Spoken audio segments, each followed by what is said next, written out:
Cool, we're live. Hey everyone, thanks for coming. Diamond, thanks for being here. This is the second Homeschool Talk 2017. The first one was last month. It was for BS Antenna. Today is Diamond Stingily. Really excited to have her. She's awesome. She's an artist and writer based in New York. She's shown at Egg in Chicago, A1 in Chicago, Project Row Houses in Houston, Arcadia Missa in London, Queer Thoughts in New York, Ramic and Cube, Crucible in LA and elsewhere. She's read and published at Signal Gallery in Brooklyn, Chin's Push LA, and Dominica Press, which Martin Sims runs, right? Mm-hmm. She currently runs the Diamond Stingly show at No Wave Radio and is preparing a forthcoming project with publishing house in Gstaad, Switzerland. Cool.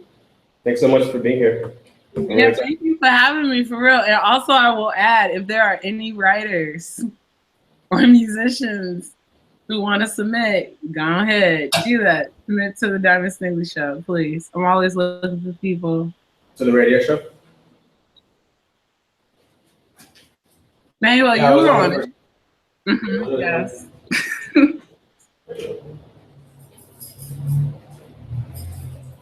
Sorry, opening my beer. Oops. Okay. I'll open up a Q&A, but how does that work? I was hoping you would talk a little first. I have some questions I can ask off the bat if you want, or I can guide. You can do whatever you want. I was going to talk about like my up and coming projects that I have going and what I'm working on and why I'm working on them. We could like talk about that. So I'm making these dolls and I'm going to try to make as many as possible. I've never been much of a sewer, and they look like this because I want them, if y'all could see, because I want them to look like Amish dolls. I've been thinking, but a lot of people are like, oh, they look like voodoo dolls. And I'm like, hey, we could go there too. But I wanted to make Amish dolls because I've been thinking a lot about if after slavery in America, if Black people would have just decided to, or would have been given the opportunity to go somewhere else, because it's similar to the Amish where if you see them, you know what they are and you don't interact. Like, you know to leave them alone. Aid them with business. Like if you need to buy a really cool rocking chair or a wicker table or some awesome jam or something at the farmer's market, that's when it's mostly appropriate to like talk to the Amish, but you respect their space, like respecting bodies. And I've noticed, like, obviously everyone has noticed that the Black body is in constant danger. So that got me to thinking more about the Amish and all these other groups within America that have separated themselves from modern day like society, and they're in their own way, they're like thriving. And that's for Ramekin Crucible. It's gonna be a lot more creepier than that. It's not just gonna be dolls, but right now that's what I'm doing, and it's a lot more work than I thought to make these tiny ass dolls. I was like, you can do this in like a month. You can be done with these. You can these in a month or something by hand, maybe more. But I'm just like lazy. Why are you making them yourself? Because I like each time that I make it, each one looks different. Like it might look the same if you're just like looking at them from afar or something, but each one looks different. And my hand is more, I guess, authentic, as opposed to like making a doll by a machine where they all look the same and they're all the same size. I made them for Nada. And I liked how each doll, like some were bigger than others. Like I put more cotton in one leg than the other, and it like kind of looked fucked up, but not really. Like I just like the difference, but they all like have like some type of uniform, and I'm only using the colors navy. They kind of look the same, but they're not. This one's black and this one's navy. So big difference, y'all. Not really though. It's like when you're wearing a dress and you can't tell the difference. But that's what I'm doing for that, and then like it makes me think like, where would we go if would we stay in America, or would we? I'm not gonna say no. I'm not gonna say go back to Africa. Where would we go though? Like, like where would we go?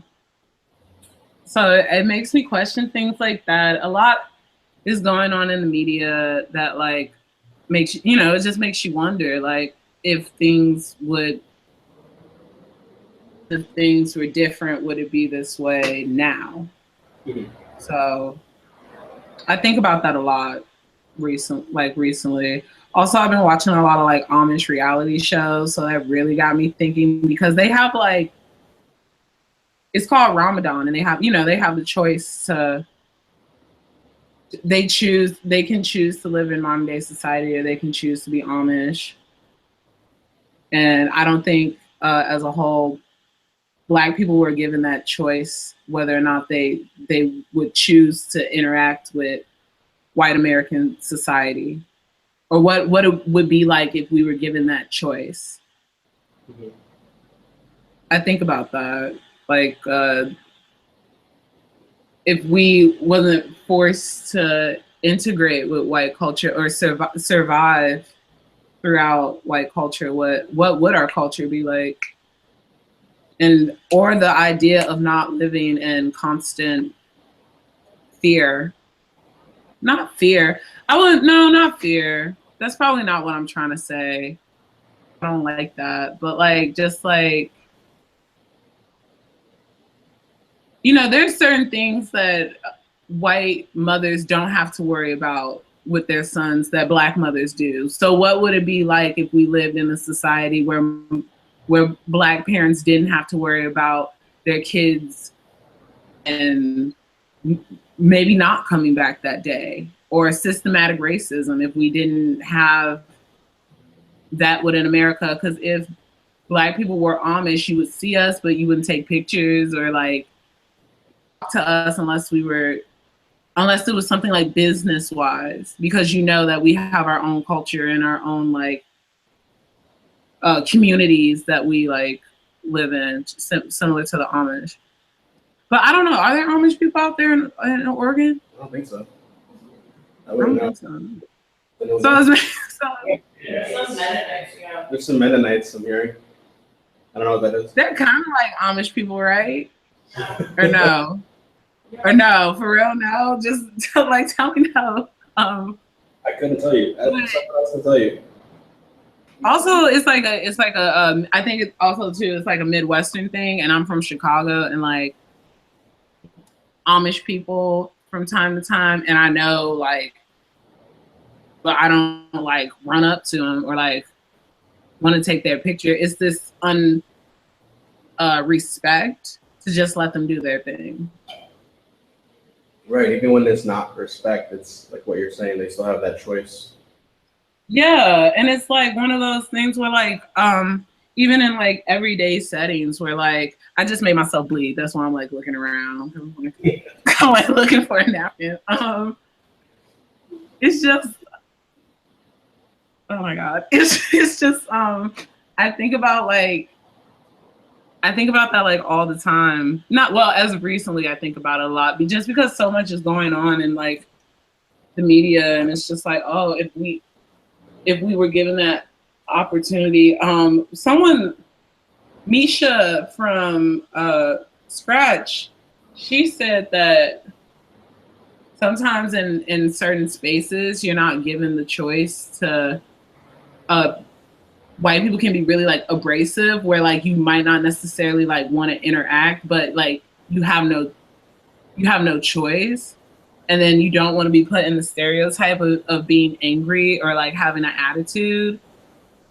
because that's a real stereotype. So then you end up like interacting whether you want to or not. But those are for definitely for certain spaces where you're just like, I kind of want to be left alone. But like there's this like interaction that you don't necessarily like want to have. So then like I think about that with this Amish project and separating. And I'm working on like a story about what it would be like a community of like my idea of a community that's similar to a Black Amish community. That's not misogynistic. Wish me luck, y'all. What does it look like right now? Like action?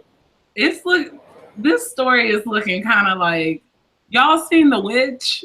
It's not working out for me right now. Like, it's just like, it's reading too fan fiction-y for me.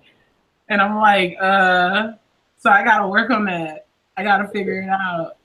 It's getting to like at any minute an elf is gonna like appear in my story if I keep going at the rate that I'm going.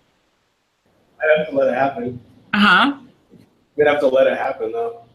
I might. It might get, it's already getting weird, so we'll see.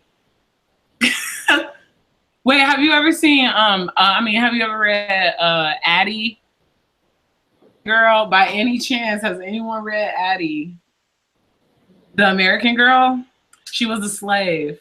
So American Girl has like several different like characters, and they're all from different time periods in America.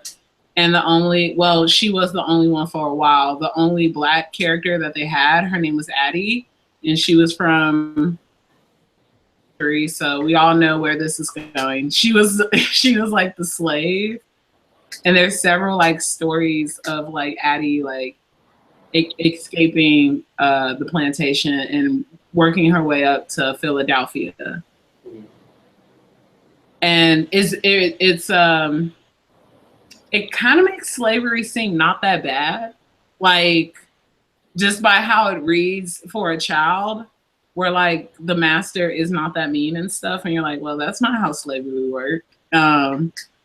And that's how my story is reading right now. Addie is on her way to Philadelphia as that's not. Yeah, and it's like it's very American Girl right now. I'm writing a series. Like, real. And I was mainly like my work has a lot to do with my childhood. So taking from like personal experiences, because hate is a really strong word, but it's annoying when you're getting interviewed or something and like, or someone wants you to explain your work and they want you to speak for like the entire like Black experience when you only have your experience to go off of. And if you talk to other people of color, you can relate, but I can only speak for myself. And so I feel like a lot of my work like comes from my own like experiences of being a Black woman. And that's another reason why I'm making these dolls, or a lot of my other work has to do with my past experiences and how they affect me now as a person. And I totally forgot to tell y'all, I used to bury my dolls in my basement. Like, so whoever lives in my childhood home, if they go in like the little cellar, they'll find some Barbies in shoe boxes.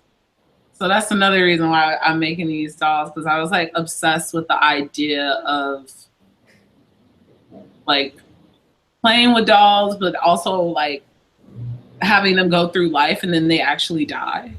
Like my dolls would die. Sometimes I would go get them back just because you can't like get rid of all your Barbie dolls in the basement. But a lot of them, like if like their arm fell off or something, or if their head came off, I would be like, oh, okay, this one's dead, and like bury it in the basement, kind of. I would just put it in a corner in the shoe box. How did they die?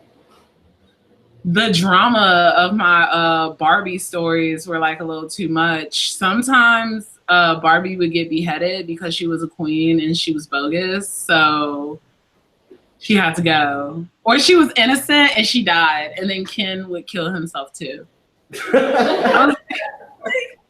Real.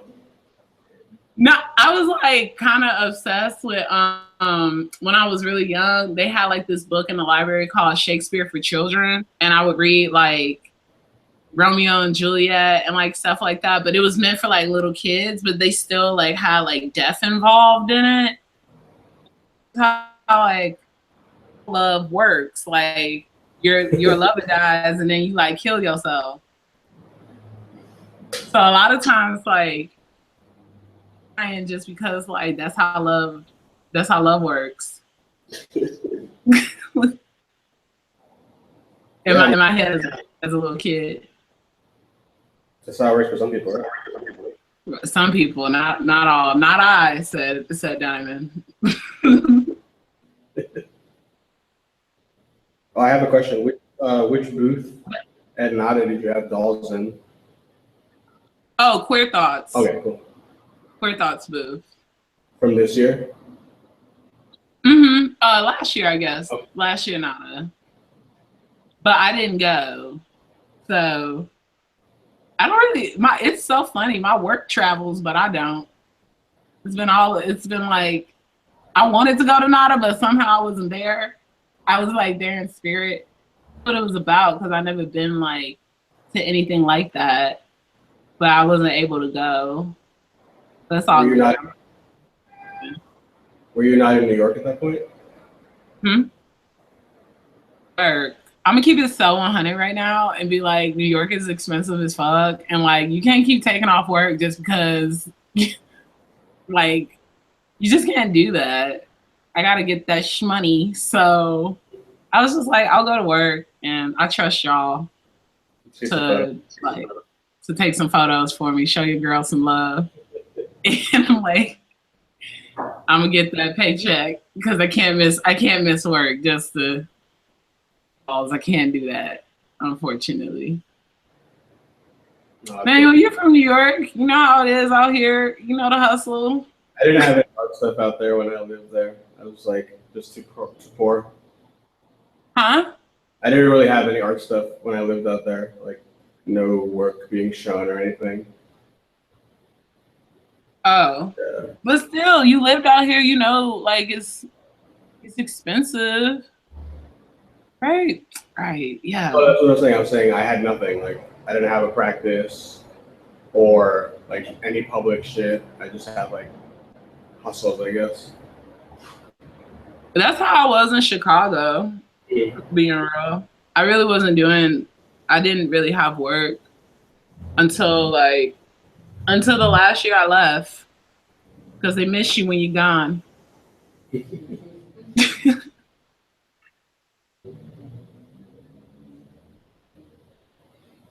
So that same year you moved, you had those two shows?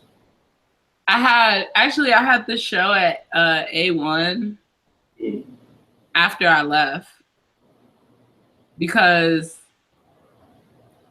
that was my ex space.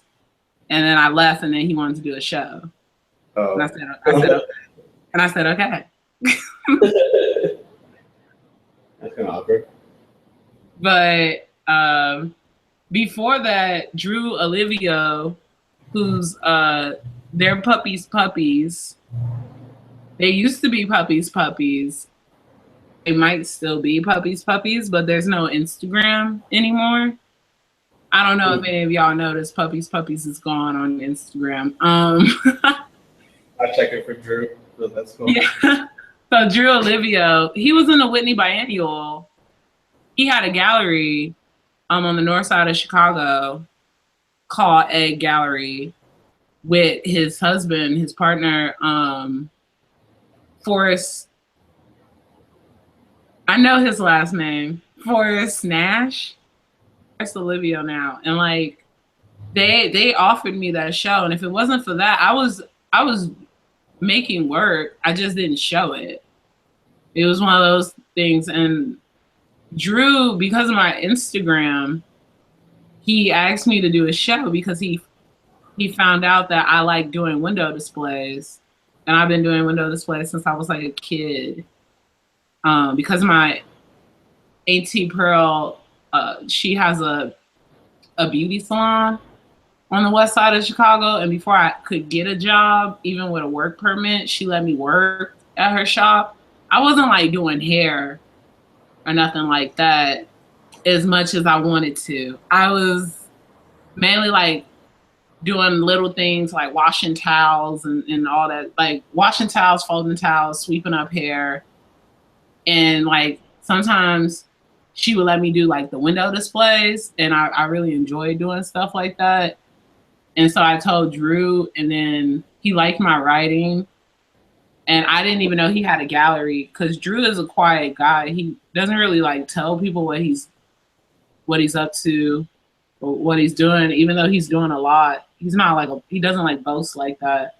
So then he asked me to do a window display, and it came with an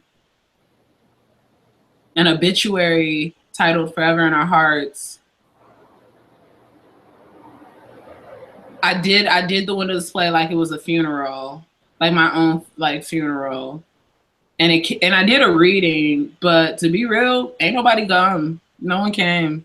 It's all good though. It was all good. Whatever. And like, but Drew really liked it, and Forrest liked it. And to be real, I liked it a lot. So I think like I was satisfied with it, and there's images up online and stuff. So I was really happy with it, because that was the first thing that I was able to show, and I was proud of it, because I'm a college dropout. I wasn't able to finish school because I wasn't able to afford it. And I was hanging around a lot of people at that time that came from privilege. And like, it's just weird when you don't, or you come from a place where like I was basically like the only Black kid around that, like, you know, like either people were like much younger than me or they were much older than me. And then a lot of my circle of friends, I was the only Black kid, and I also wasn't into like internet art like the way that they were, because that was like the trend at SAAC. And I didn't go to SAAC, so it was also like, to me, this weird, in Chicago at least, it was like this weird hierarchy of like what art school did you go to, and if you didn't go to that certain type of art school or do the practice that they were doing, they were uninterested in what you were doing. No interest in talking to you about it. And I will say, like, Drew was like one of the first people to be like, oh, you should do a window display. Like, so that was like really exciting for me. And that was like year 2015, 2014. And I was comfortable doing it. And I think that's another thing where if I'm ever uncomfortable doing something, I'm not going to do it. So that taught me that in a lot of ways, that taught me that I am able to do it, and like I am an artist. Because if you claim it, that's what you are. That's what you want to be. So like I was just like that just helped me come out of my shell a little bit about it. Because like regardless like of what you do, you're gonna have haters. Even if it's something small, people are gonna like hate on you for some odd reason. At least one person, at least one. So like, the display was like really fun for me and showed me that like I am capable of doing a lot if I just like focus and like do it. I'm like looking around for some strange reason. Really don't Skype, so it's like this is so. I know it's 2017 and y'all got FaceTime. I got an Android, so I don't do that. I have an Android too. I still you have do? Emojis, like, I know. Right? Oh my God. Okay. Because being real, my phone is so sad some days because I can't even get like, you know how like sometimes your friends send you like the black emoji, like a black hand doing this or something like that? I can't send none of that. I don't have that. It's whatever. Or like my friend, like she downloaded the Kim emoji. I'm not even that big of. I'm not a fan of Kim Kardashian, but I can't do that. I gotta. It's Oh, little things I can't do. iPhone? Huh? It's iPhone only? Yeah, I think so. I didn't check to see if Androids could get it, to be real. I had no I'll check for desire. you. I'll let you know. Yeah, I don't really fuck with her either. I don't understand the whole phenomenon, to be honest. You understand it? I don't. Oh, I think I know what it is, but I don't know. Like I know what it is, but I don't know at the same time. But I think we know what it is. Cause she's a creator. So it's kind of like she doesn't mind being eroticized. So I think that's the T, right? Or no? No? I don't know. Oh, I completely agree. She's a weird one. Oh my god, y'all, there's this thing though on YouTube. And have y'all watched it? About Kanye West. It's like 30 minutes long and it's talking about how they're doing like shock therapy on Kanye West and the Illuminati and how they're like reprogramming him. I have not. I'll send it to you. You'll watch it. And you'll just be like, this is some bullshit and Diamond took away 30 minutes of my life. But it's fine. Like that before. I'll send it to you. It's really funny to me. Sometimes the people are actually like making good points, but it's just like you have to question why they care that much, or like why it's that person. Like why Kanye? Yeah. Kanye is the one that's leading the Illuminati to, hell's door. No. Doesn't seem true. I don't know. I don't think it's yay. Can't say it's yay. Yeah. Yeah, I don't know if it's him. Maybe it is though.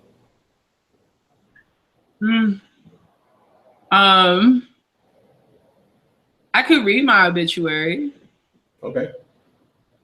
Okay, I'm gonna find it because I had it open.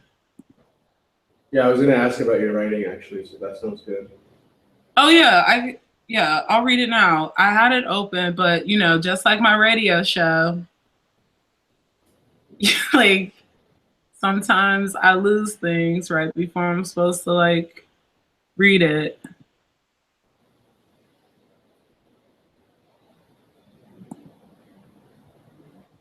Can y'all still see me? Yep.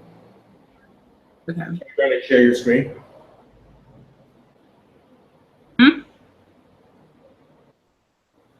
Are you trying to share your screen? Oh, no, I was just trying to look up the Forever in Our Hearts. And make sure y'all still saw me. Like I didn't go anywhere.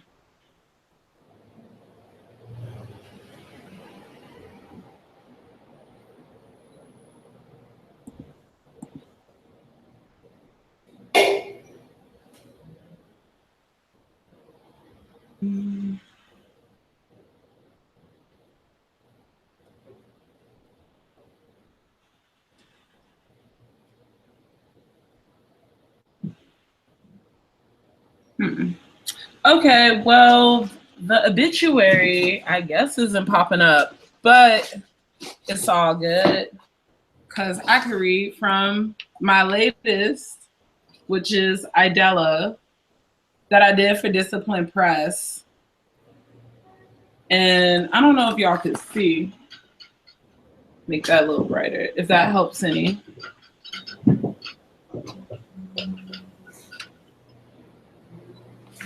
And then, can you see my auntie? She's right here. Yes. So my auntie Adela, which I've been telling people that she lived to be 110, she did not. She lived to be 105. So that's my own like era. But She lived to be 105 years old, and she was my great aunt. So she was my grandma, my maternal grandma's auntie. And auntie, the title auntie that you give someone is who is much older than your auntie. Like usually an auntie is like your great aunt or like your great aunt or something like that. Like someone like they're related to you somehow. That's your auntie. So I was very close to her, and unfortunately I was selfish at one point and I didn't want to see her as she was sick. Because she wasn't sick, she was just old and she was dying. So I don't know. I just didn't want to see her in that state when I really should have put like that aside and seen her in her last days. So I like was carrying a lot of guilt with me for a while about that. But I had a dream and all this and that, and I think like she forgave me, or like she never was upset to begin with.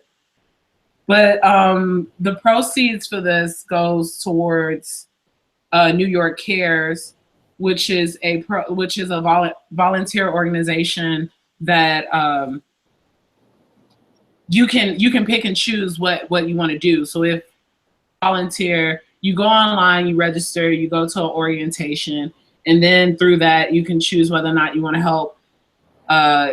If you want to work with children, if you want to work with senior citizens, teenagers, if you want to do food drives, all this and that. They have a lot of choices, so you can pick what you want to do.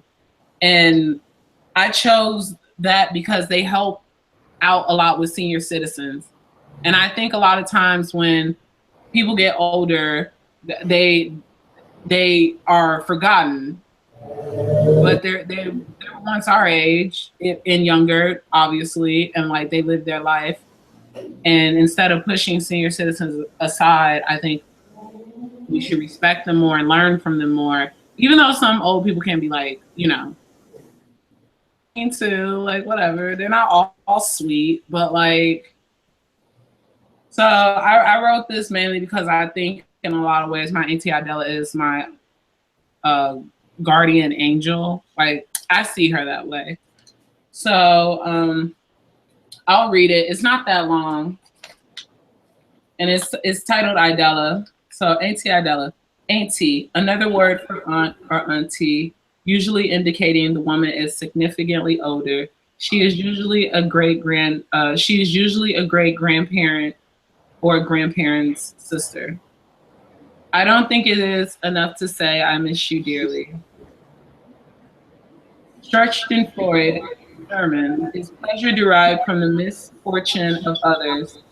Borrowed from German into English and several other languages, it is a feeling of joy that comes from seeing another person's troubles or failures. It is similar in meaning to the English term gloating, an expression of pleasure or self-satisfaction at one's own success or another's failure. I still haven't cried over my mother's death, my grandmother told me a year after the funeral. The women in my life carry their burdens with grace. When my Auntie Idella died, my family was coming home from seeing my oldest brother off to college. My mother told me not to get upset, then told me that Auntie died. I had a dream about her. She sat in a chair in her old apartment, the one I cleaned on weekends when I was a small child. I opened the door and she told me she loved me. I started to brush my teeth that night and floss. I worry about my teeth now. My mother didn't ask me why I had been crying. The conversation led to me wanting to buy myself a tube of lipstick. I think you should treat yourself to something nice, she told me. I went to Macy's. An Eastern European woman with a thick accent stopped me to talk about my skin. Excuse me, young woman, do you worry about aging? No, I said. Oh, that's nice. Like you, I moved out of state. It's strange why and where people settle. I don't know how long I'm going to be here. Did you ever feel alone or cry in your apartment? I had a dream, or it might not have been a dream. I came to you for forgiveness. I walked through your old apartment hallway. Some girls are bigger than others and carry their stress across their forehead and flirt with their phones. I am a sensitive person. In my adult life, I know it is nothing to be ashamed of. I don't want to be a machine. I don't want to be a cyborg. Being jaded is privileged behavior. My grandma told me she has a lot of time to think, and she has thought about things she thought she forgot. She said some of the memories were good and others were bad, but she has time. Right now, I am running. I am trying to run as fast as I can. I am panting. I want my heart to explode. I don't think I'm running fast enough. My memories are good and bad too. For helping an older woman reach for cornmeal she used to be able to reach. A memory occurs, and I think that did happen. The idea of self improvement comes from aging and breaking cycles. I haven't lived in my mother's house for almost 10 years, and it would be uncomfortable to go back. You left, and there was nothing I could do about it.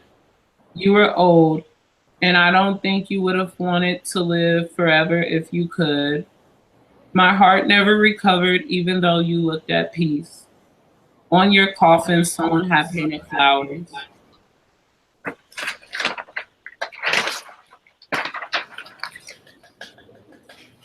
I see you snapping in the back.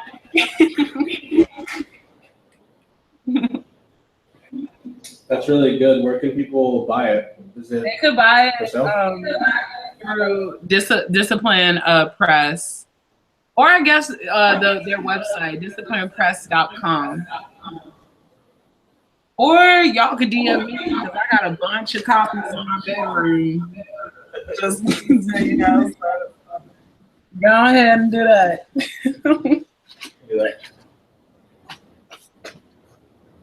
Yeah, that's really good. I was going to ask about your writing.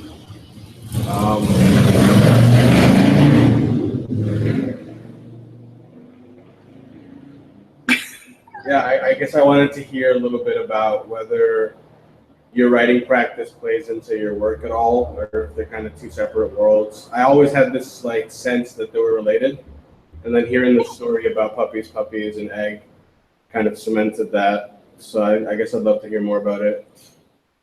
Yeah, I've been writing since I was a little girl, but not like on that shit, like I've been writing since I was a child. Like no, it's just when my grandma gave me a journal that Martine actually published through Dominica Press that she titled Love Diamond, and like that. She's putting it out again, right? Huh? I heard she's putting it out again. Yeah. Yeah, she is. Good, yeah. It's coming, baby. No, I really like it's one journal that I will never ever let anybody read, and I'm debating so bad if I want to throw it away. And it's my journal from middle school. That's the only journal that I'm like, you do not want to share this because you sound like a bitch. Like,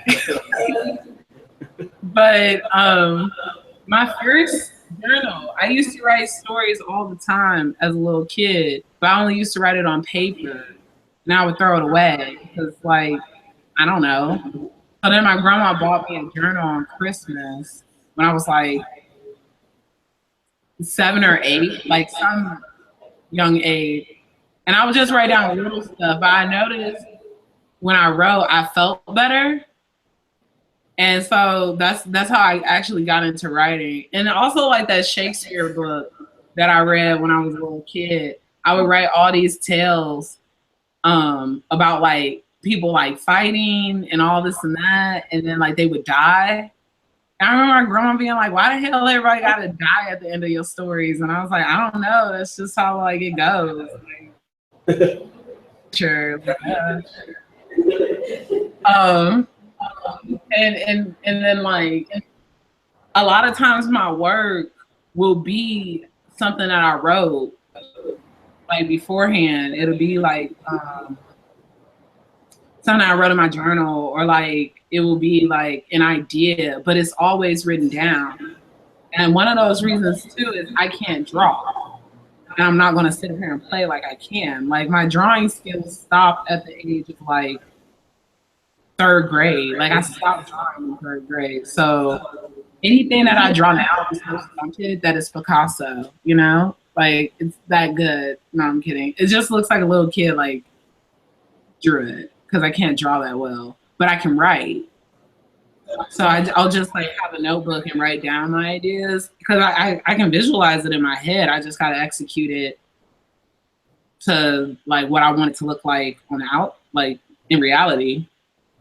So that's just how my like writing works. Or I'll write like for the Ramekin Crucible show, I was thinking about my grandma Estelle a lot just because like I admire her a lot, but it's a weird admiration because like I've never been close to my grandma Estelle, nor did I think growing up that she liked me. And we have all family history and why blah blah blah happens and family trauma, whatever. I just like got the vibe that my grandma did not like me. I think she's cool, especially now that I'm older. It's like I'm not a little kid no more. I'm 6'2" and my grandma's like 5'3" or something like that. She's like a really cute height, you know, like especially to have like a big old granddaughter and to be that short. It's a look when we're together. But like I know now where a lot of her hardness comes from. So I no longer look at her the same way I did when I was a child. And then on top of that, I lived for a year and a half before I moved to New York City. And I spent a lot of time writing in my journal at that time because no one lives on the west side of Chicago that I know of. Like none of my friends did. I was like out there by myself. And well, my family's from there, so I was with my family, but I had like no friends that way. And I thought about her and like her routine, and she kept bats by the door, which I thought was cool, but also sad at the same time that she was that paranoid about her safety. And I would write about that, and that's how that show came about, was because I was just writing about my grandma and like noticing all the weird little things that she does, like living by herself. She's lived by herself for so long. Like her sleep cycle is insane to me personally. But when you're retired and you live by yourself for like forever and all your kids are grown, I guess I would sleep weird too. I guess. Like it's like one of those things where like I would be up at 5 a.m. and my grandma would be up like making herself breakfast, and then she like goes to bed again around noon, then wakes back up, and like I don't know. I would just be like, oh wow, you live a really like strict. You're on a strict regimen, living like this for years. And I like thought about like I was just thinking about her. So Ramekin Crucible was mainly like for my grandma, because I was writing about her. Or like Queer Thoughts, I was writing about snakes, and I was thinking about snakes a lot, and like people really ran with that Jungle Book shit. Like not for real. Like, and I get it because I did say that it was like Ka, like I named it after character. So like, but it was much deeper than me just thinking about snakes, because I was thinking about like black hair, and like I also, and whether or not I want to talk about my hair is like not my choice. Because like when I had hair, somehow my hair would become a conversation, like white or black people, my hair would become a conversation. And now that I'm bald, still a conversation because it's like, oh, you had such long hair, or like, oh, your hair was getting so long, or even like you look good bald. You know what I mean? It's just like one of those things where you're like, the black woman is constantly talking about herself, whether or not she wants to have that conversation. And so like with that, I was thinking about hair a lot, and that's how like the braids for like Ka came around, because when a black kid is born, that's like one of the main conversations you're having about the baby is the texture of hair that they have, which is annoying as fuck. But it's a conversation. So I ended up talking with the Kasha, but I guess that's what I wanted, because whether or not I wanted to have that conversation, I was having it already. Yeah, I saw people. It was all different. I saw people doing a lot of like the Jungle Book stuff and then the Medusa stuff with the framings of it. Oh yeah, because they said Jungle Book and they said Medusa, but I took that because like supposedly Medusa was black. Her and her sisters, they were black women, and I was like, okay. And like their hair was supposed to be either dreads or braids. So then I was like, well, no, and when people saw them, they mistook them for snakes. And that's why I was like talking about how, and I was like, okay, so if Medusa is a black woman, then all black women are like kind of like Medusa-like, because they're eroticized, but they're also like feared. It's this like desire to know what it's like to be with a black woman, but you're like scared of that like idea because of the stereotypes that black women carry. I don't know. So that's how I was like thinking about like the Medusa idea. Because I was reading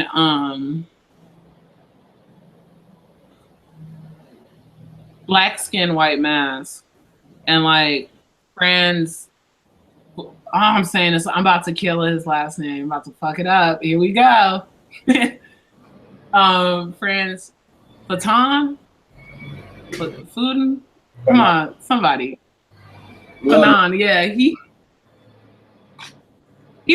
was misogynistic. And he said that he basically was like, the white woman desires the black man and the black woman desires the white man. But I don't think that's like, I think racism has a lot to do with sexual desire and like that weird like unknownness. Therefore, like you hate it because you like you feel like you want it. You hate it so much because you want it and you don't know how to access it. Like you fear it. Like I don't know.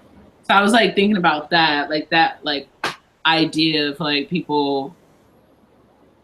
Like I don't know, because it's a weird tension, and I've had this conversation with other black women where they're like talking about that like weird like tension where you go into a room and like people are like, people are staring at you or trying to see what you're about, but they're not going to approach you. They're just going to stare.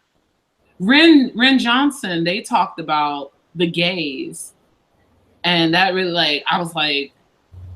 Totally agreed with them. They wrote an article, I forget where though, and it was about, it starts off with them talking about how their mom, they were doing something in public and their mom like stopped them and was like, people are watching. The idea of like surveillance, like knowing that you're being watched. And there's this weird like, but you're so conditioned to knowing that you're being watched that you don't even pay attention. My friend Kelsey Lou about that, because that's what Ka was kind of like choosing from all like me just writing down these ideas of how I felt in white spaces since I was a child into my adult life. Not much has changed actually since my childhood being in dominantly white spaces. That feeling of knowing the gaze of recognizing, and when you recognize it, you're like, oh shit, I am being watched. I am being stared at. It's not just in my head.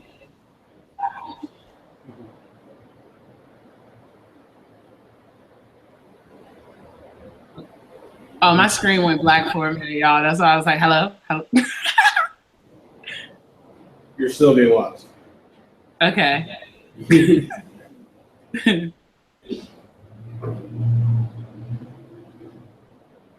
And I try to draw out my ideas a lot more, but it's not working. I'm doing I'm in a group show at the New Museum, and they were like, okay, like we need you to like draw like what you're doing, and I was like, I got notes for y'all I could bring in if y'all want to like look over my little bullet points that I like wrote down. But I drew something and it's so not like, it's sloppy. Let me find it. People love that style now though. It's like what everyone's doing. Huh? People are all doing that now, like just bad style. Really? That's the look? Yeah, a little bit, like Contessa Matranga and stuff and all this shit. Okay. Well, I'm doing it on purpose. I'm drawing that on purpose. Okay, let me find it, y'all. Because I just had it. Here we go. I just want like to be real. I had like a residency interview at the Studio Museum in Harlem.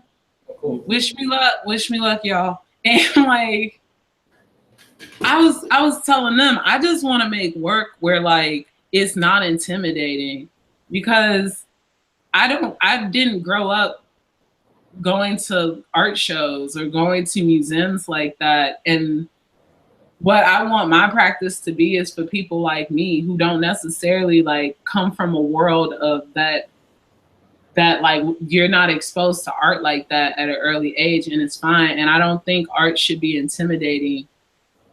And I think it should be for everybody for real. And especially people like me, I think it should be like free and it shouldn't be intimidating. And like, it should just be open, because there are so many other experiences out there in the world that should be told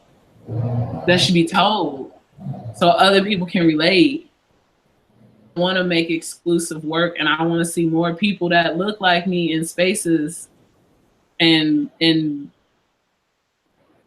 I'm so tired of people like competing with each other, where we should be like helping each other like a community. So I was like telling them that, and that's like what I think, like one of the reasons why I want to do this talk, because it's cool to like that you like hit me up and like ask me to do it. I really do appreciate it, because it's unfortunate that there's not enough people like us like doing shit like this, and there should be more. And that's how I feel. So let me show y'all my drawing. If it's still here, because I might have left it. They gave me a studio. Oh, cool. I'm like, okay, because I never had that before. Like, my bedroom is my studio. I work with what I got. So I left that at my studio. But I can show y'all these dolls that I'm still, the bodies of the dolls that I've been working on. 8 hours, y'all. This is 8 hours in my hand. Okay, right here. And they're trying to look like this. And there's more bodies on my bed. and I'm cringing at what I have to do somewhere to make it work. That's why I was asking why you're making them by hand. It seems like such an investment. Well, also, like when older women give you something, like an aunt or like some great great great cousin that like has been in your family for years, like you don't know how you're related to them. You're just related, and like they give you stuff like this stuff. They give you little things like this, and it's made by hand, and it's special because it's made by hand. And like also I think we're coming into a generation where grandmas don't do that anymore. You don't have like elders like that like make you little things or like I kind of think that I'm part of the last generation of like of people of people that have like family that still make things by hand for them as opposed to like buying it off. So that's why I wanted to make it too. Make it look like he made this for him or some from the South. Mm-hmm.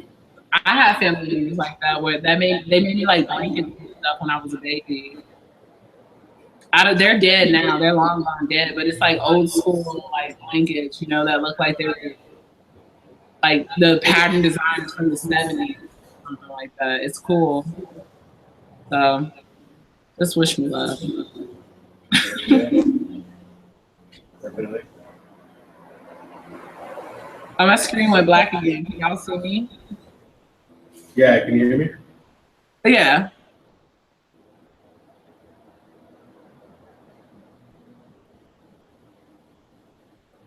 Okay. You can't see me? I can't. I'm just so awkward with this timing thing.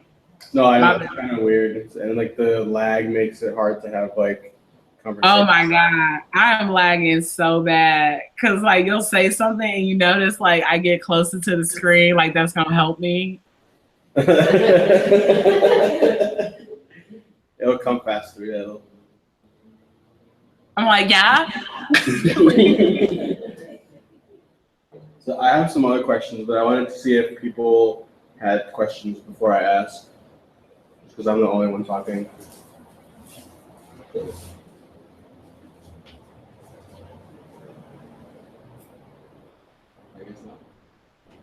I guess not. Okay. What was my question? You want to take another question? Yeah. Cool. Haven't you heard one of the radio things showing No Way, maybe? Can I? Huh? I think I'd love to hear more about your show on No Wave and like what's that like? Is it like a radio station? Do you go down there and sit in it? Oh yeah, I'll tell you about No Wave. So No Wave is ran by this dude named Aaron Moran, and he like gallery in LA, and he started the radio show because I'm sorry, I'm like on it and not that serious. He started this radio program because he wanted artists and other like artists, writers, and graffiti artists and skaters and things like that to like have a platform to do like whatever they wanted, and he thought the best idea would be a radio. So that was like established in like the early millennium. I didn't even know what No Wave was, but then I was asked because of another show on No Wave called Live Presence. She's a fellow writer. She asked me to be on her show, and then the sound engineer of No Wave named Paul Simone, he liked my writing and asked me if I wanted my own show. So then I think they thought that I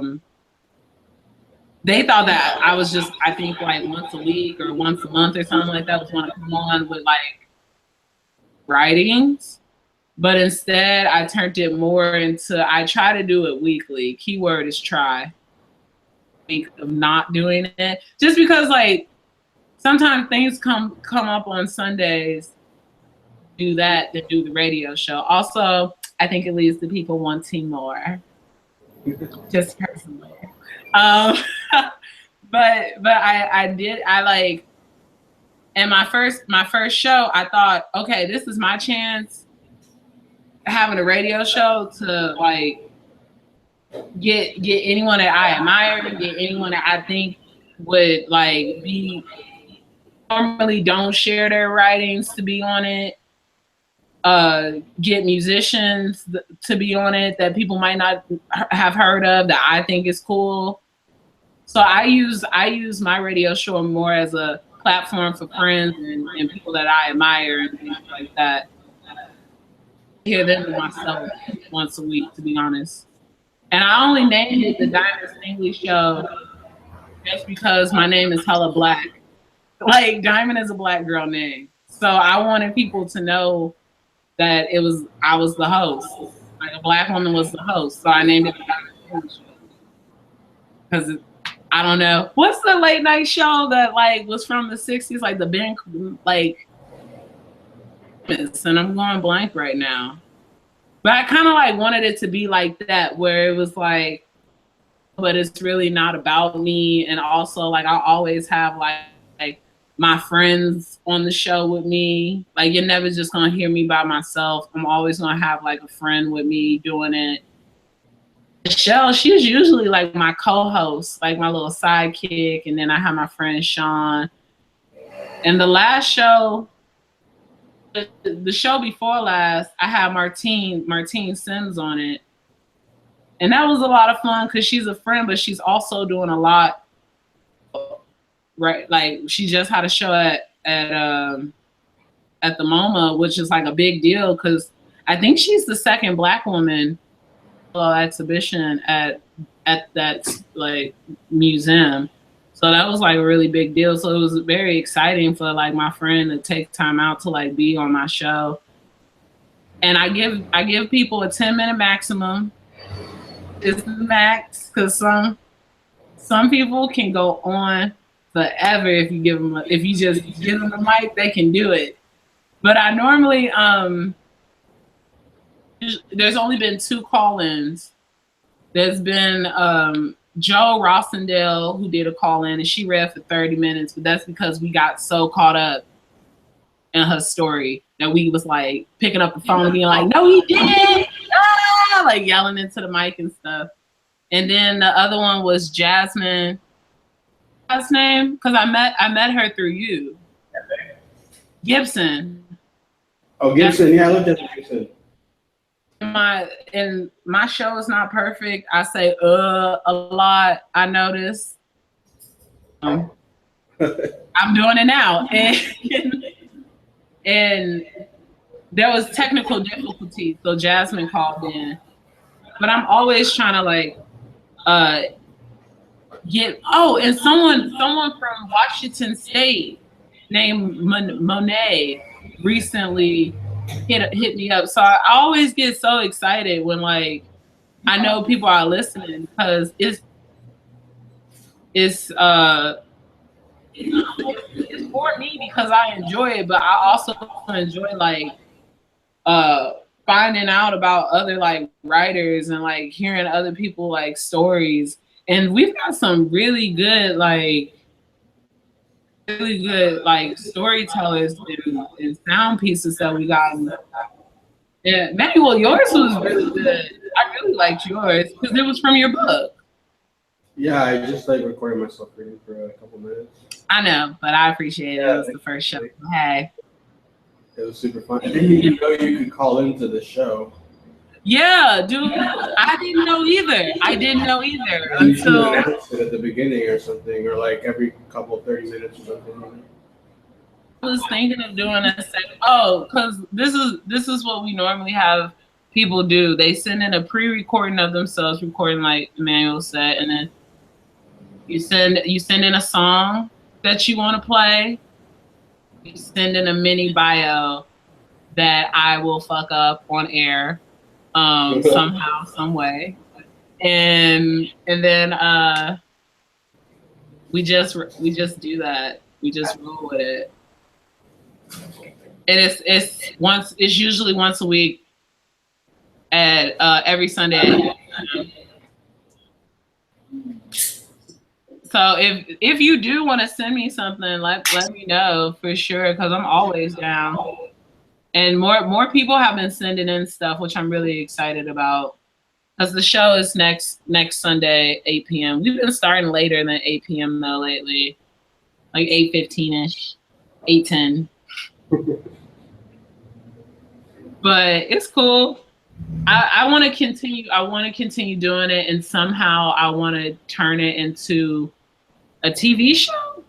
Somehow I want to do that, but we'll figure it out. I've been doing this thing lately through my Instagram, where my IG stories, where I make a soap opera, and they come in different episodes.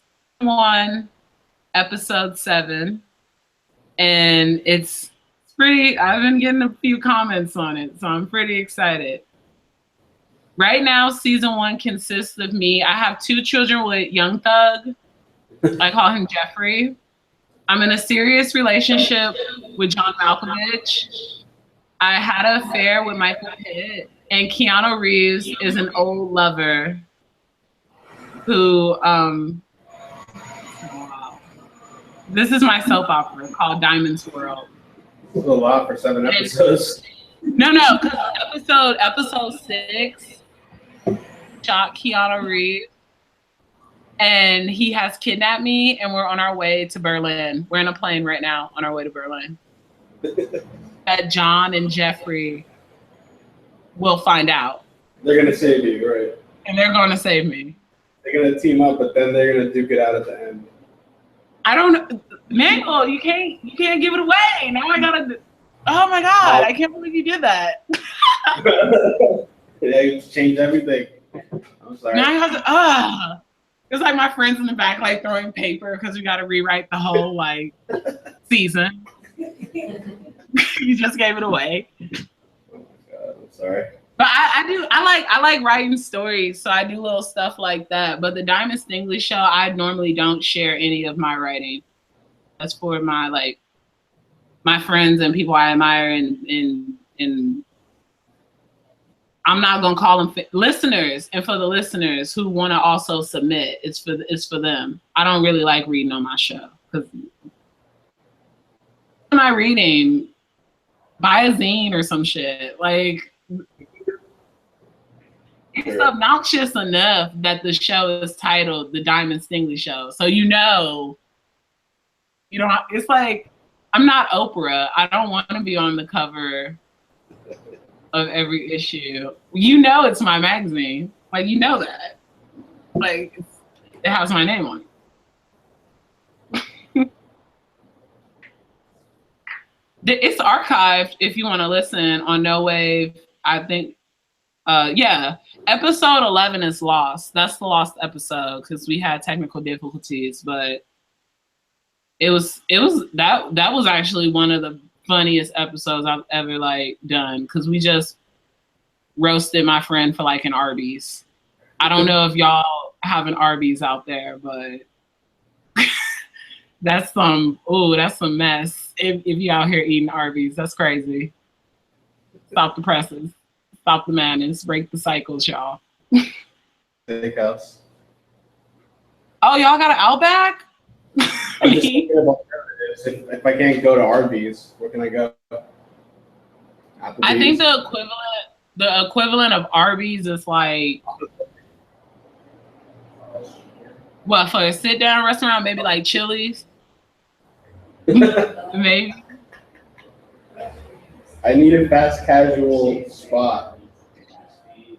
You need a casual spot? I say Chili's because they got the plate that you and your closest 5 girlfriends can put in $5 and just live your life, and then go to Claire's and walk around the mall until your mom picks you up. Yeah, so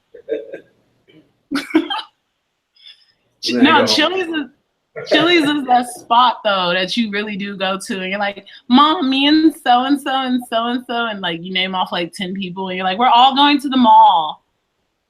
And your mom like gives you like $15. Mm-hmm. You got to make it work. So I would hate to be the waiter of like a group of like 10, 13-year-olds because none of them know how to do math. No one knows how to like, split the bill appropriately. So your tip will be shitty and like, like, and so only had pop. She's like, I only have water. Like, why do I have to pay? And you're like, well, you ate. So yeah. That's what Chili's reminds me of, being real. I guess I have to check it out. Or like, y'all got an Applebee's out there? I don't know, actually. Find out. There is. There's one by Wayside. There's an Applebee's. Applebee's, yeah. Hey, I'm not trying to persuade anyone, but maybe after this little shindig, you guys go down to Oh my God. Get some drinks, get some potato wedges with the cheese in it, live your lives. Eat like kings for a night. Sure. Huh? Being from the Midwest, I can tell y'all I got spots on spots because that's all Chicago, like when it comes to eating like shit, Chicagoans have that like down pat. So just tell me what you want and I will throw a restaurant out there for you. Some chain restaurant that you shouldn't be eating out there. Y'all got a Red Robin? My ass. Stop, because I'm going too deep in. Like, stop. I'm pretty sure we have Red Robin. Hey, I'm saying though, after this, if y'all want to go, I'm not there to stop you. So, go. I might go. Yeah, I'm so mad that somebody didn't fly you out, but it's okay. Oh, low key though, my job thinks I'm out there. They're like, oh, have fun in Oregon. And I'm like, yeah. What? You get a day off for it? No. Y'all want to know where I work? I think some people think I do this full time where I just chill all day and work on things that I want to work on. I don't. I'm not doing that.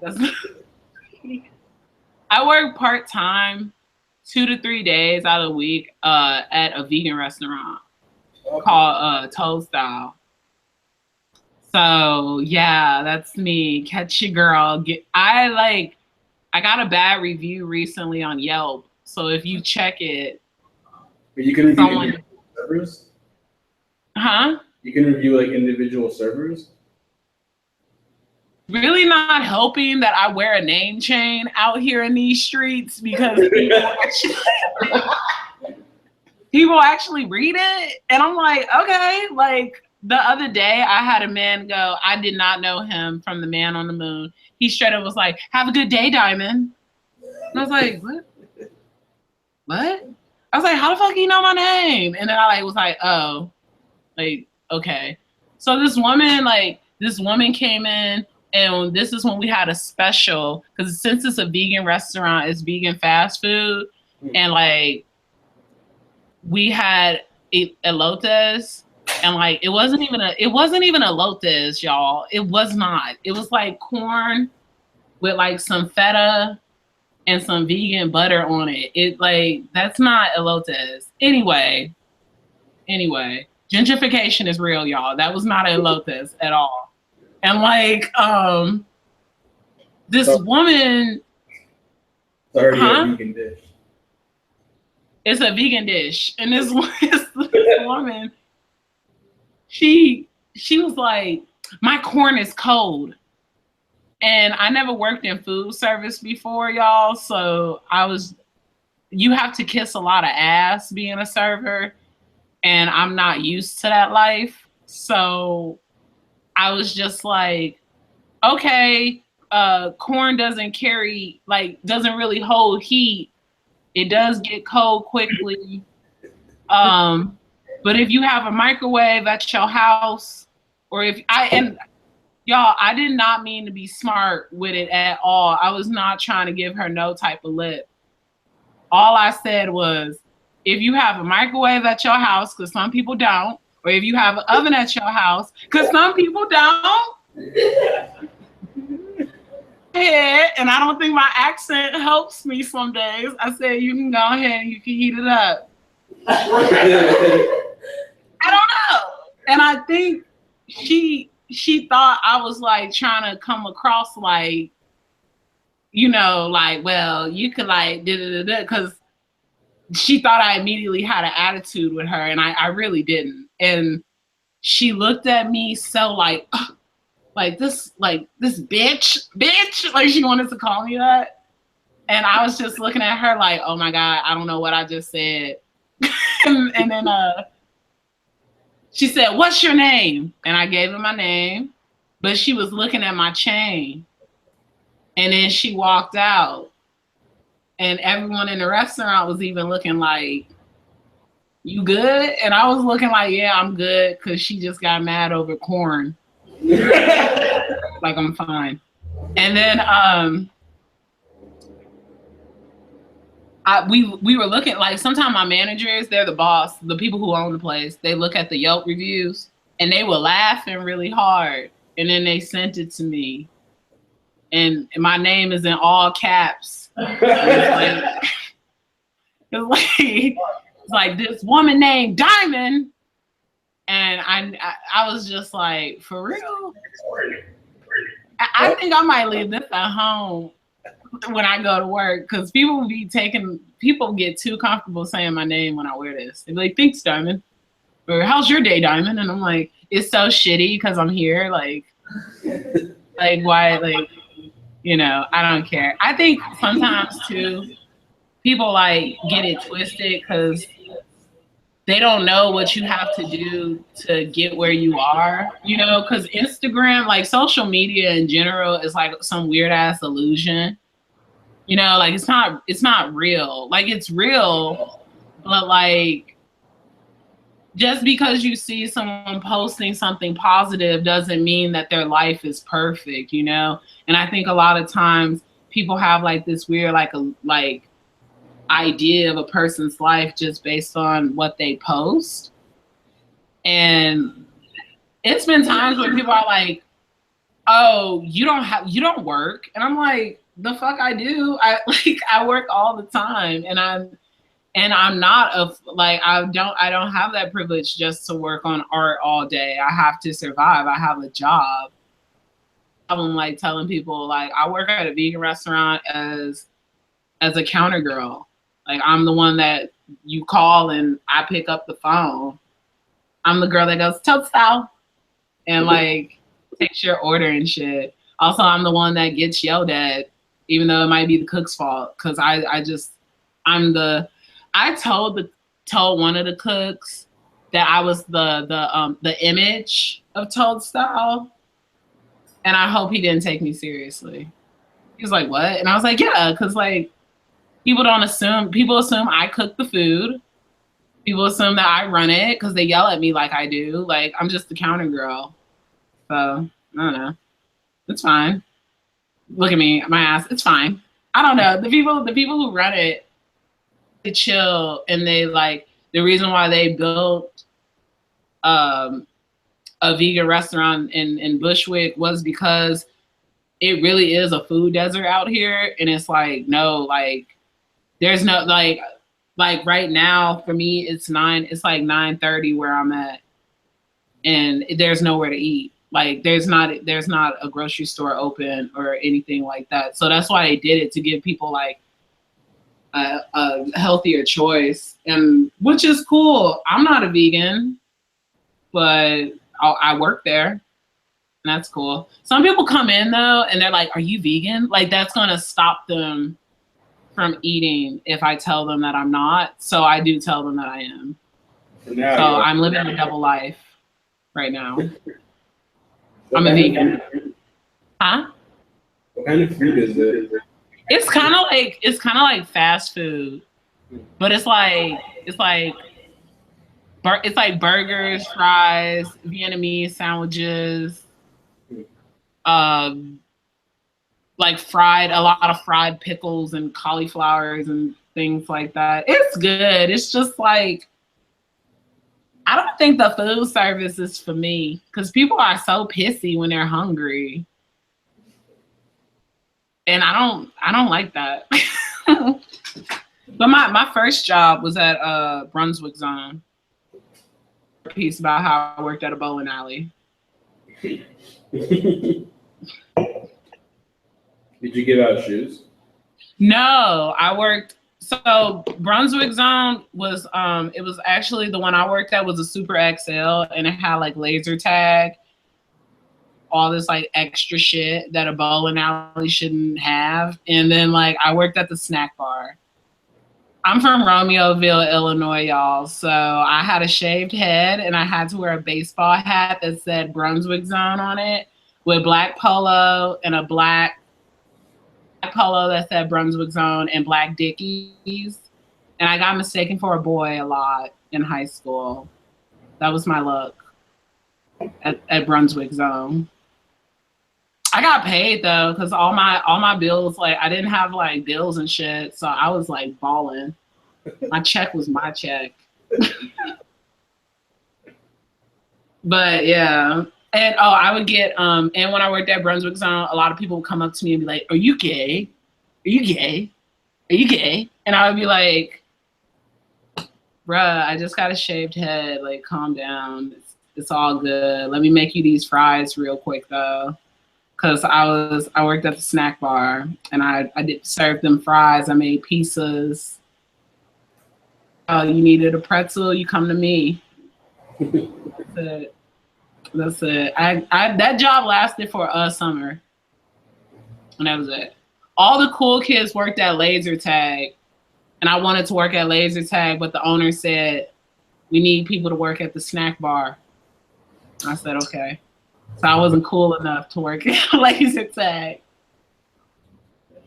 That's it. I've had some jobs where I've just been like, I can't do this much longer, but it's whatever. I worked at Journey Shoes to all my emos out there, all my scene kids out there. I was, you see me? You needed your Converses, your Vans, your DCs. Holla at your girl. I was that one too. Oh God, jobs. Don't y'all hate them? Okay, I have an idea. We all quit our jobs. Okay, right now. Come on. Just no. I'm not condoning this. Man, hold me down. Hold me down. We all quit. I'll pay for some of your shit for your job, but that's all I can say. I can't. I'm gonna fly out there. We're gonna go to Red Robin. I'm buying the tickets. Oh my God. No, I mean that's a shitty job, but it's not that shitty. It's just something I don't want to be doing. But I always keep in mind that everything I do is only temporary. It's only temporary until you like find something better, but you have to go out your way to find something better. It's not gonna like come to you. So that's how I look at it. I just gotta do this until I can do better. That's it. But whatever. I'm like writing and shit, and like I'm working on art, so I can't be too mad. At least I'm getting paid. Sure. Art does not pay. I think a lot of times people have this illusion that people get paid. Like no one's really making money. Some people have to be making money. I just don't know anyone who is. Who? My ass is like, who? Ryder Rips. Young Jake. I honestly forgot that name. People are selling work out there. Huh? People are like selling their work out there, even though it sucks. Yeah. That's fine. Yeah. Everybody got to get paid though. Hey, if someone wants to buy your shit, then shit, I guess buy it up. buy it. Like, I don't know. Shit, buy my shit. Or not, you know, or not. I'll just keep making it. Can't afford your shit. Maybe I can make you something, homie. Don't even worry about it. I'll just send it to you. Trade or something, you know? For real, I'll just send you something. You ain't gotta buy it. No. My ass, no. This is why you don't get paid. What? Nah, if you're my friend, I'll just send you something. I ain't got a problem with that. I'll just send it to you. But if not, go ahead and pay me. If you want to. Have you ever sold anything? No, right? Huh? Have you ever sold anything? Mm-hmm. Yeah. It feels good, but then like, see, the thing about selling work, because my work is selling, but the thing about it is when your work sells, it's like, then what? That's the only thing for me. I'm like, okay, I sold my work. Someone has bought it. Now they gave me money, but that's gonna run out. Money doesn't like last like that. If it's not consistently coming in. And there's no real protection for artists, really. Because your work gets bought and what? You know, like they could sell that work. They say they're not going to, but they can sell your work, pay for that. They're gonna get paid for it because they bought your work. So I think about that a lot too. Like, just because your work sold doesn't that what like okay, like your work sold and you're able to like what pay your rent, but then what? I don't know. I think about that. I make work because I enjoy it and I like that people like my work.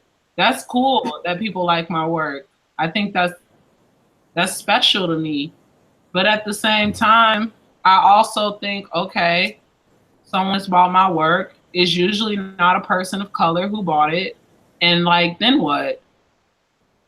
I got paid, but I also have to share that with the gallery. And like, so then that's that. And then you get that check and you're able to buy your groceries or you're able to buy that bus pass that you needed. But like, then what? It always becomes a then what, you know, for me. I'm just thinking like, okay, like someone now, so like for instance, like those doors that I made for Ramekin Crucible, people have bought those doors. Those are my grandmother's doors, technically. You know what I mean? I made those doors based off of her and based off of her experiences as to why she has the Bad Buyer door. And I not recently actually, maybe like a year ago, someone posted a photo on Instagram and I saw the door that I made in someone's hallway with the bat next to it. And then someone was like, oh, that's a really good investment. So my work was no longer art, you know, it became like the way that person said it was like, oh, I'm an investment. Like my work is this person investing because they're expecting me to make more work. And then the value of my work goes up. Eventually, then he's going to be able to sell that work for double the amount that it was worth. And that's only if like my career goes well. Do you know what I mean? Like I think about shit like that. Like I'm not that damn stupid where I'm like, yeah, my work is selling, yay, you know? Like I'm still thinking like, okay, my work is selling, but now my grandma's doors are just like chilling in some dude's hallway. Like, okay, I don't know. That kind of bothers me, you know? And I think I think about that a lot where I'm just like, okay, then what? Or you do something for like a museum or like a gallery and then you're just like, all right, I did that, now what? But you have to constantly, I mean, I guess that's what, I don't do it for the then what's and I don't really do it for the check. I don't do it for the check.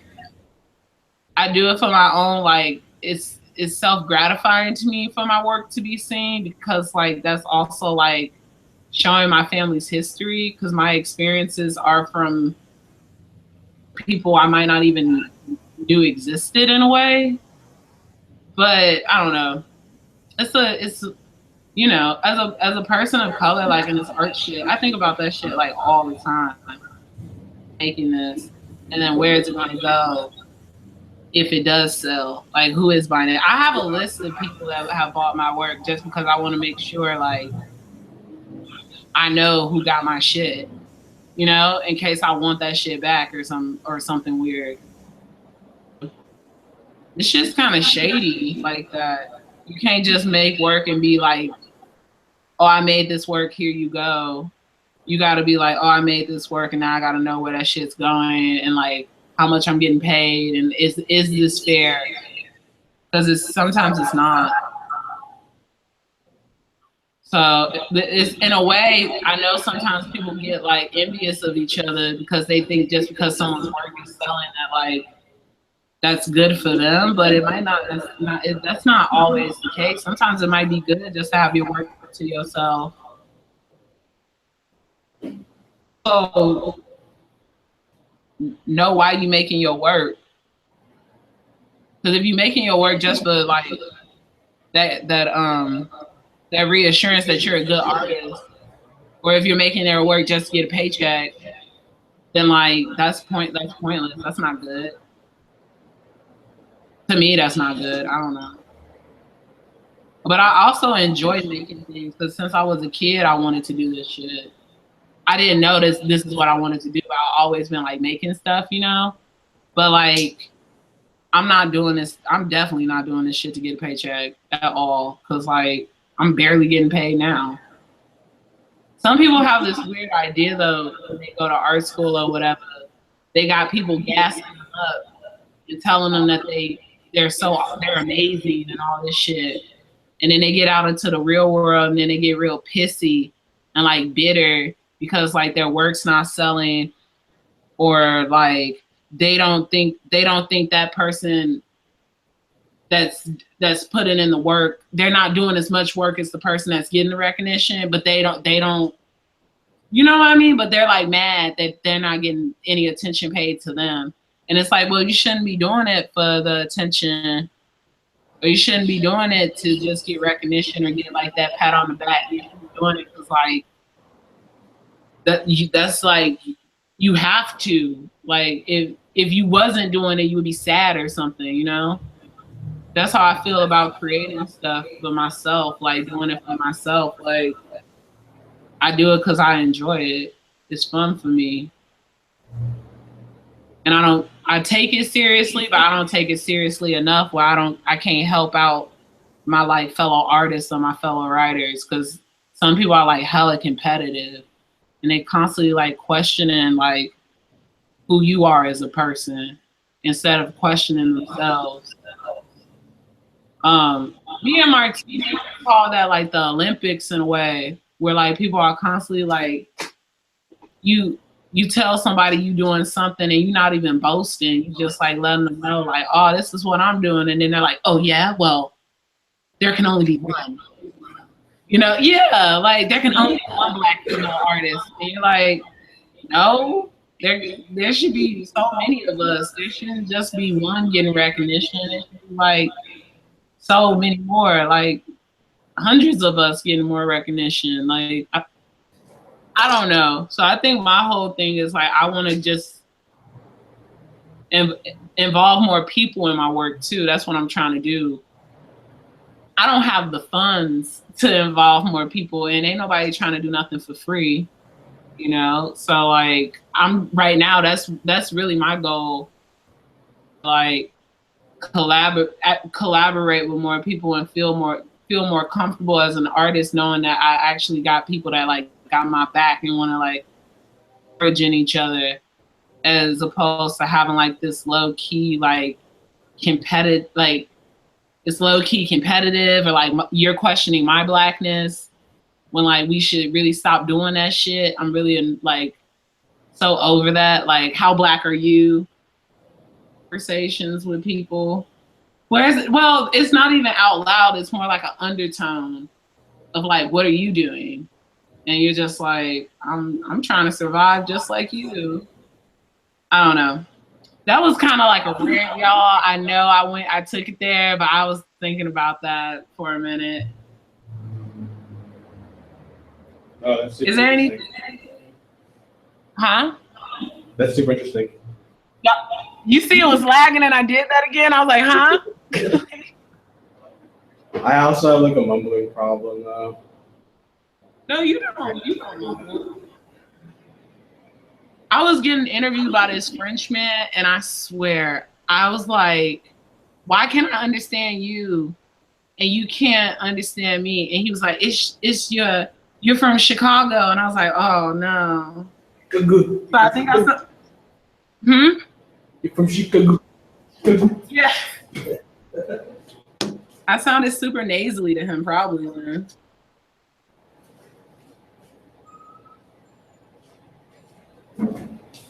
Yeah, so we have 9 minutes left. I don't know if you have any pressing thoughts or concluding statements, or if you want to take more questions. I will say that I think in the art community, people should genuinely help each other more, and you'll be a lot happier helping one another as opposed to trying to be competitive, because no one is getting paid for this shit. So y'all just help each other and not be salty. Are there any more questions? How did y'all think this went? I have a question. How did this go? I love it. I love talking to you. You can ask. These people can tell you. Oh, hey y'all. Hi. So nice seeing everyone. Girl, you late? No, I've been sitting on the side. You like coming like, get the camera away. No, it was right in the corner. I couldn't see that the thing was turned the whole time. Oh, thank you for Thank coming. you so much. I appreciate it so much. I was like, this is a chance to hear you talk about all the things. I see you on Instagram and I listen to No Way, and I'm a huge fan. So. Oh, thank you. Are you a writer? My ass, look, I'm thirsty for people. I'm like, hey, are you a writer? Yeah, I'll make sure that you send something. I feel like it would be a good idea to have. This is my studio mates. Yeah, and I share a studio in this building. No, for real. Like, I'm always looking for writers, and I appreciate you listening to the show. Anybody that listens to the show, I appreciate them so much. I have a lot of fun. I know I'll be talking crazy on that show some days. Just be going at it. But you probably tell me high sometimes. Like, yeah, y'all be stoned out of your minds, yeah. Especially if it's like, yeah, you know how I'll be like, okay, I'll go and play this song, and then we'll like go on another like long ass 5 minutes. like going off. I actually told the crew, I was like, we have to stop smoking before the show. We have to. The time varies based on how long. Oh my God. People will be like, the show 2 hours long? Exactly. Or isn't it an hour and a half? I'm like, I don't even know. It depends. It ends when it ends. That's good though. That's what I enjoy about it. I actually want to do call-in. I am actually worried that no one will call in. Or I would get like I give out my number on air, and then I just get like some creepy motherfucker that want to text me. Like tell me shit. Like, you could use a Google Voice number. Does it have to be your number? It could be somebody else's number. Or like a Google account number. What is that? But with the radio station have a phone either? But with Google, I'm saying with Google Voice, can people call you? Yeah. Yes, to your phone, they but just not create a in random your number. Yeah, it's a random number. See, this is good to know, because I would have straight up been like, "This is my number. Someone call me." No, I don't do that. And then, cause y'all, I had a stalker before. Ooh, no. American Apparel. There was an American Apparel stalker. and he would like stalk a different girl once a week or some shit. And he stalked me for like 2 weeks. You know how he got my number? But he would like call me and like tell me he was gonna kill me and shit. The And that's why fuck? You don't. know about Google Hangout. Y'all got questions?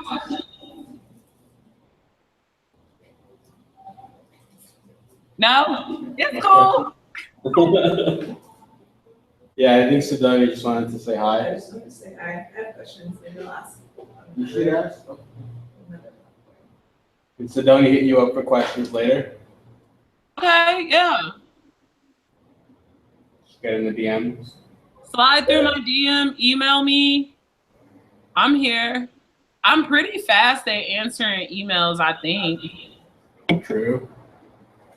I come through, so go ahead. Manuel got my email. And also, if you want to slide through my DM on Instagram, make a girl feel special, going right ahead, because it's pretty dry. No one's sliding. So, you know, do that. Because I get a little ding on my phone when I get like a DM. So I can be like, ooh, and then I can like, no, like y'all, once I left my phone at home, like for hours, and I was like, oh, I hope I get a hold of, like, people are able to get a hold of me. Da, da, da. No one texts me but my mom. That whole like 4 hours I was gone. Did it hurt my feelings? No. If that's the question we're asking. But like, I was just like, okay. So go right ahead, everyone, slide through my DM, make the girl feel good. Like, I won't even look at them. I'll wait. I just want to hear the sound. Right, just the thing. Yeah. Maybe later tonight, as I'm sewing, I'll come up with another story for my IG. Because that's my second. That's the Diamond Stingily show and Diamond World.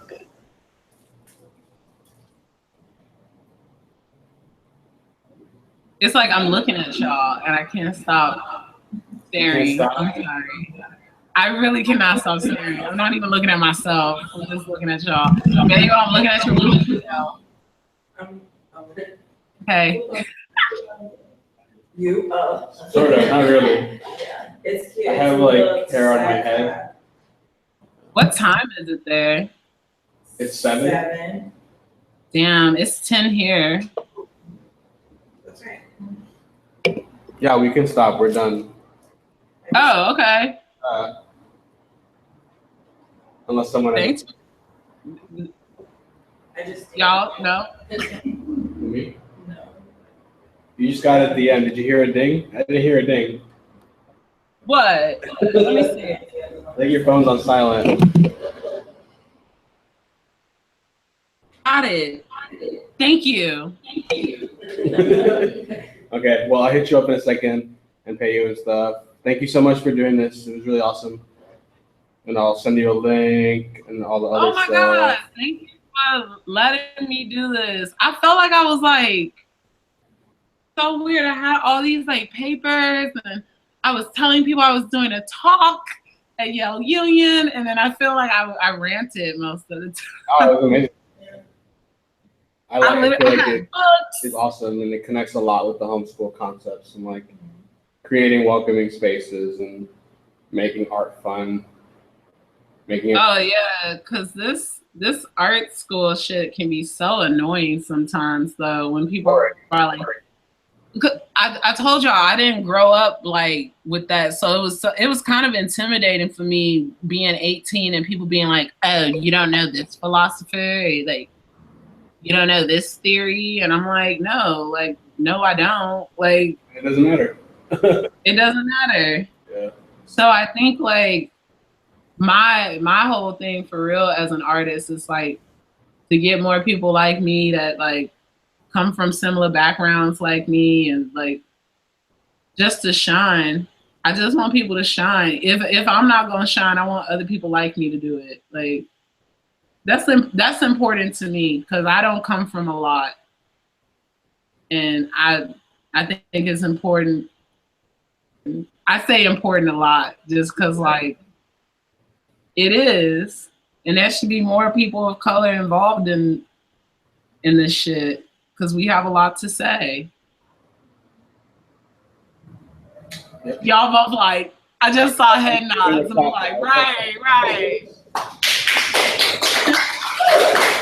We're all talking. Cool. Well, thank you so much. I'll message you in a second. Okay, I'm gonna charge my phone. Okay. Bye. Bye, y'all.